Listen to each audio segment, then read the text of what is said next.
দুনিয়ার আগুন মানুষের হাত পা পোড়ায়া দেয়, দেহ পোড়ায়া দেয়, কিন্তু বাবা জাহান্নামে যে আগুন আল্লাহ রেডি করে রাখছে, যে আগুন কবরে রেডি করে রাখছে, ওই আগুন মানুষের হাত পা পোড়াবে না, ওই আগুন মানুষের কলিজাটা পর্যন্ত পোড়ায়া দিবে। কবরেরই আগুন যদি মানুষ দেখিত, ঘরবাড়ি সারিয়া পাগল সাজিত, সাপে কাটবে গর্জ মারবে, হাইরে মনোঘায় আগুন জ্বলবে গুনাহগারের কলিজায়, আগুন জ্বলবে গুনাহগারের কলিজায়। কদ আফলাহাল মুমিনুন, নিশ্চয় ওই সকল ঈমানদাররা সফল, আল্লাযীনা হুম ফি সলাতিহিম খাশিউন, যারা নিজেদের নামাজকে খুশু এবং খুজুর সাথে আদায় করে। সফল কারা, কামিয়াব কারা? যারা নিজেদের নামাজকে সময় মতো পড়ে। সুবহানাল্লাহ বলেন। নামাজিরা সফল, রোজাদাররা সফল, আমলওয়ালারা সফল, দাড়ি টুপিওয়ালারা সফল। সুবহানাল্লাহ বলেন। নামাজিরা সফল বলেছেন আসমানের মালিক আল্লাহ। এজন্যই তো আল্লাহ তাআলা বলে, হাফিজু আলাস সালাওয়াতি ওয়াস সালাতিল উসতা ওয়া কুমু লিল্লাহি কানিতিন। আল্লাহ তাআলা বলে, তোমরা প্রত্যেক নামাজের প্রতি খুব যত্নশীল হও, নামাজকে তোমরা কায়েম করো, যথাযথভাবে নামাজকে কায়েম করো, বিশেষ করে মধ্যবর্তী নামাজের ব্যাপারে। এবং আল্লাহর সামনে বড় বিনয়ের সাথে দাঁড়ায়া যাও, আল্লাহর সামনে গোলামীর মতো আল্লাহর সামনে দাঁড়ায়া যাও। কখনো নামাজকে বলো না আমার কাজ আছে, বরং কাজকে বলো আমার নামাজ আছে। কাজকে বলে দাও আমার নামাজ আছে। এখন যদি কাউকে বলা হয় ও ভাই নামাজে আসেন, সে বলে আমার কাজ আছে। আসলে দোস্ত, দুনিয়ার যত কাজের কথা আমরা ব্যাখ্যা করি, এগুলো আসলে কোনো কাজ না। আসল কাজ হলো আল্লাহর হুকুম মানা, নবীর সুন্নতের উপরে চলা। দুনিয়ার যেগুলোকে আমরা কাজ বলি বাবা, এগুলো কাজ না, এগুলো জরুরত। এগুলো জরুরত। দোকানদারি করা জরুরত, ব্যবসা বাণিজ্য করা জরুরত, বিয়ে করা জরুরত, বাচ্চা কাচ্চা লালন পালন করা জরুরত। আসল কাজ হলো আল্লাহ পাকের হুকুম মানা, নবীর সুন্নতের উপরে চলা। এক লোক নদীর পারে লুঙ্গি আর গামছা কাঁধে করে দাঁড়িয়ে আছে, দেখে বোঝা যায় লোকটা গোসল করতে চায়। অনেক সময় পার হয়ে গেল, পাশে দাঁড়িয়ে থাকা লোকেরা জিজ্ঞাসা করে, ভাইজান অনেকক্ষণ পর্যন্ত দাঁড়িয়ে আছেন, মনে হয় গোসল করবেন, তো গোসল করেন না কেন? লুঙ্গি গামছাওয়ালা মানুষটা বলে, নদীর মধ্যে ঢেউ উঠতেছে, এই ঢের ভিতরে আমি কিভাবে গোসল করি? লোকেরা বলে দিল, নদী যতদিন থাকবে ঢেউ ততদিন থাকবে। আপনার যদি গোসলের জরুরত হয়, এই ঢের মধ্যেই আপনাকে গোসল করতে হবে। দুনিয়াতে আসছি মৃত্যু পর্যন্ত কাজ আর কাজ। এই কাজের মধ্যে, এই জরুরত গুলোর মধ্যেই বাবা আল্লাহর হুকুম মানতে হবে, নবীর সুন্নতের উপরে চলতে হবে। কথা বলুন ঠিক কি না? আল্লাহ তাআলাকে যদি জিজ্ঞাসা করি, আল্লাহ গো নামাজ পড়লে কি ফায়দা? কোরআনে আল্লাহ তাআলা সেই কথার জবাব দেয়।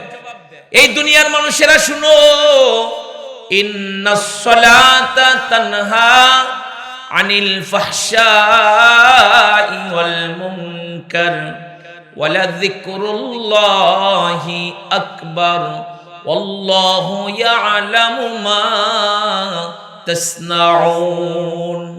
আল্লাহ তাআলা বলে নিশ্চয় নামাজ অশ্লীল মন্দ কাজ থেকে বিরত রাখে। সুবহানাল্লাহ বলেন। যারা সুন্দর করে নামাজ পড়ে, খুশু খুজুর সাথে নামাজ পড়ে, তাদের এই নামাজ তাকে গুনার কাছ থেকে বাঁচায়া দেয়। সুবহানাল্লাহ বলেন। এরপরে আল্লাহ তাআলা বলতেছে, দুনিয়ার মানুষেরা শুনো, ওয়ালাযিকরুল্লাহি আকবার, আল্লাহ স্মরণ কিন্তু সর্বশ্রেষ্ঠ স্মরণ। নামাজের মাধ্যমে আল্লাহ স্মরণ হবে, এটা কিন্তু একটা দামি স্মরণ। এরপর আল্লাহ তাআলা বলে, আল্লাহু ইয়ালামু মা তাসনাউন, তোমরা যা কিছু করো না কেন সব কিছুর খবর দুনিয়ার কারো কাছে না থাকলেও কার কাছে আছে? আল্লাহ তাআলার কাছে আছে। এটা তো আল্লাহ তাআলা বললেন যে নামাজ তোমাকে গুনার কাছ থেকে বাঁচায় দিবে যদি তুমি নামাজটা নামাজের মতো পড়ো। এবার হাবিবে কিবরিয়া নবী কি বলে? এবার আল্লাহর নবী বলে, যারা সুন্দর করে নামাজ পড়বে, আমার মতো নামাজ পড়বে, খুশু এবং খুজুর সাথে নামাজ আদায় করবে, আল্লাহ তাআলা তাকে 5 প্রকারের সম্মানিত করবে। সুবহানাল্লাহ বলেন। 1 নাম্বার, রিজিকের অভাবকে আল্লাহ তাআলা দূর করে দিবে। এই রিজিকের জন্য আমরা এত পেরেশান, এই শেষ রাত্রে উঠি, গভীর রাত্রে ঘরে ফিরি, যেই রিজিকের জন্যে হন্যে হয়ে চলাফেরা করি। সুন্দর করে যারা আল্লাহ যেভাবে চায় ওইভাবে যারা নামাজ পড়বে, নামাজের বদৌলতে আল্লাহ তাআলা দুনিয়াতে তার রিজিকের অভাবকে দূর করে দিবে। হাবিবে কিবরিয়া নবী বলেন, মুহাম্মাদুর রাসূলুল্লাহ সাল্লাল্লাহু আলাইহি ওয়াসাল্লাম আল্লাহর দোস্ত বলেন, 2 নাম্বার আখিরাতের প্রথম ঘাঁটি কবর। যারা সুন্দর করে নামাজ আদায় করবে, কবরের আযাব আল্লাহ তাআলা মাফ করে দিবে। কবরের আযাব গজব থেকে বাইসা যাওয়া যাবে সুন্দর করে নামাজ আদায় করলে। আজকে আমি আপনি নামাজ থেকে নিজেকে সরায় রাখছি, গাফেল। মসজিদ আযান হইতেছে, ওদিকে কোনো ধান আমি ধারি না, নামাজে আমি যাই না। হুজুরে বললে আবার উল্টা বলি, হুজুর নামাজ না পড়লে কি হবে, আমার তো ঈমান ঠিক আছে। বলে কি বলে না, নামাজ না পড়লে কি হবে, ঈমান ঠিক আছে। নাউযুবিল্লাহ। এগুলো মুমিনের কথা হতে পারে না, এগুলো পাক্কা শয়তানের কথা, ঠিক কি না?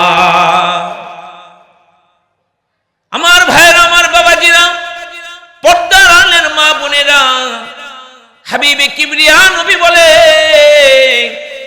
2 নাম্বার আখিরাতের প্রথম ঘাঁটি কবর। সুন্দর করে যারা নামাজ পড়বে, কবরের আযাব দূর হয়ে যাবে, মাফ হয়ে যাবে। সুবহানাল্লাহ বলেন। এই দুনিয়াতে, এই পৃথিবীতে যত মানুষের কবরে আগুন দেখা গিয়েছে বন্ধু, সবগুলোর ব্যাকগ্রাউন্ড খুঁজলে দেখা গিয়েছে সবগুলো বেনামাজি ছিল, সবগুলো নবীর সুন্নত বিহীন ছিল। আর যত মানুষের কবরে ভালো আলামত দেখা গিয়েছে সবগুলো আল্লাহ ওয়ালা নামাজি ছিল। কথা বলুন ঠিক কি না? কবরে আযাব আছে, কবরে সাপ বিচ্ছু আছে, এগুলো বিশ্বাস করার নাম ঈমান। আযাবুল কবরি হাক্কুন, কবরের আযাব এটা সত্য আযাব। কবরে আগুন আছে, দুনিয়ার আগুন না, জাহান্নামের আগুন। ওই কবরের আযাব আল্লাহ তাআলা যারা সুন্দর করে আল্লাহ পাকের এই মহান হুকুম নামাজ আদায় করবে, আল্লাহ তাআলা তাদেরকে রিহাই দিয়ে দিবে। সুবহানাল্লাহ বলেন। 3 নাম্বার আল্লাহর দোস্ত বলে, হাসরের কঠিন ময়দানে, মুসিবতের দিনে, বিপদের দিনে আল্লাহ তাআলা সুন্দর করে যারা নামাজ পড়েছে তাদের ডান হাতে আমলনামা দিয়ে দিবে। ডান হাতে যে আমলনামা পাবে সে তো সবাইকে দেখাতে আরম্ভ করবে, দেখো আমি ডান হাতে আমলনামা পাইছি। দুনিয়াতে কলিজার টুকরা সন্তান কামায় রুজি শিখলে বিদেশে গেলে টাকা পাঠাইলে ওই টাকা পাওয়ার পরে বাবা তার দোস্ত আহবাবদের কাছে বলে বেড়ায় আমার বাজান টাকা পাঠাইছে। মানে বাবার খুশিকে দেখে কতজনের কাছে যে বলে যে আমার বাজান আমার লিগে এইটা পাঠাইছে ওইটা পাঠাইছে। বাপ খুশি হয়ে যায়, মা খুশি হয়ে যায়। এটা তো কোনো খুশিই না। হাসরের ময়দানে যারা ডান হাতে আমলনামা পাবে তাদের মতো খুশি আর কাউকে দেখা যাবে না। কারণ যে ডান হাতে আমলনামা পেয়ে যাবে সে কনফার্ম হয়ে যাবে জান্নাতি। জান্নাতি আল্লাহ তাআলা সুন্দর করে যারা দুনিয়াতে নামাজ পড়বে ডান হাতে আল্লাহ তাআলা তাদেরকে আমলনামা দিবে। সুবহানাল্লাহ বলেন। 4 নাম্বার পুরস্কার এটা কিন্তু আমার নবী বলতেছেন, যেই নবী জিন্দেগিতে কোনোদিন মিথ্যা কথা বলেন নাই। আবু জাহেল পর্যন্ত আমার পয়গম্বরকে আল আমিন বলে ডাকতো। আবু লাহাব, উতবা, শাইবা, ওয়ালিদ ইবনে মুগীরা সবগুলো আমার নবীর আল আমিন বলে ডাকতো।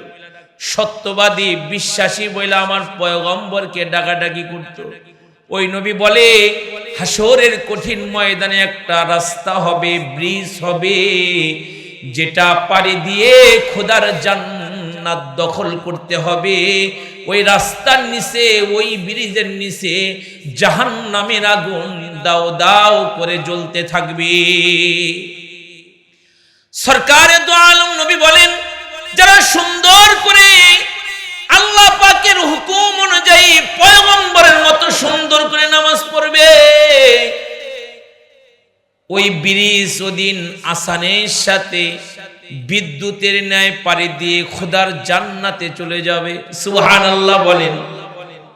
হাদিস আছে, নামাজি যখন ওই ব্রিজ পার হইতে থাকবে নিচের জাহান্নামের আগুন আল্লাহর কাছে ফরিয়াদ করে কাঁদবে আর বলবে, আল্লাহ গো তোমার মুমিন বান্দারে জলদি করে ব্রিজ পার করে দাও, কারণ তার ঈমানি পাওয়ারে, ঈমানি আলোতে আমি জাহান্নামের আগুন কিন্তু নিভে যাইতেছি। তার মানে সুন্দর করে নামাজ পড়লে পুল সিনাতের পুল পারি দেওয়া যাবে। সর্বশেষ 5 নাম্বার আল্লাহর নবী বলেন, আল্লাহ তাআলা নামাজি বান্দাকে বিনা হিসাবে জান্নাত দিয়ে দিবে, হিসাব নিবে না। এজন্যই তো আল্লাহ তাআলা তার কুরআনে হাকিমে আমাদেরকে বুদ্ধি শিখায় দিয়েছে, বান্দা শয়তান দুকার জালে বন্দি করে অপরাধ করায় ফেলবে, কিন্তু তাহলে তুমি এইভাবে দোয়া কইরো, আল্লাহুম্মা হাসিবনি হিসাবান ইয়াসীরা। আল্লাহ গো তুমি আমার হিসাবকে কিন্তু সহজ করে দিও। এজন্য দোস্ত নামাজকে বলবো না আমার কাজ আছে, বরং কাজকে বলবো আমার নামাজ আছে। আগে আমার নামাজ, তারপরে সব কাজ। মনে থাকবে তো ইনশাআল্লাহ? আগে নামাজ পরে দোকানদারি, নাকি আগে দোকানদারি পরে নামাজ? না আমার ব্যবসায়ী ভাইয়েরা, আগে নামাজ পরে দোকানদারি। বরং সুন্দর করে নামাজ পড়লে কাজের মধ্যে বরকত পাওয়া যাবে। ফজরের নামাজ পড়েছি, আবার জোহরের নামাজের জন্য কানটা মসজিদের মিনারার দিকে দাঁড় করায় রাখা, যাবার আমার জোহর পড়তে হবে। জোহর মুমিন পড়বে, আবার আসরের নামাজের জন্য অপেক্ষা। আবার আসর পড়ছে, মাগরিবের নামাজের জন্য চিন্তা যে অল্প একটু সময় আবার আমাকে জামাতের সাথে নামাজ আদায় করতে হবে। মাগরিবের নামাজ পড়েছে, আবার ইশারের নামাজের জন্য চিন্তা, আমাকে ইশার নামাজ জামাতে পড়তে হবে। আবার ইশা পড়বে, ঘুমায়া যাবে। আবার ফজরের নামাজের জন্য মুমিন অপেক্ষা করবে, ঠিক কি না?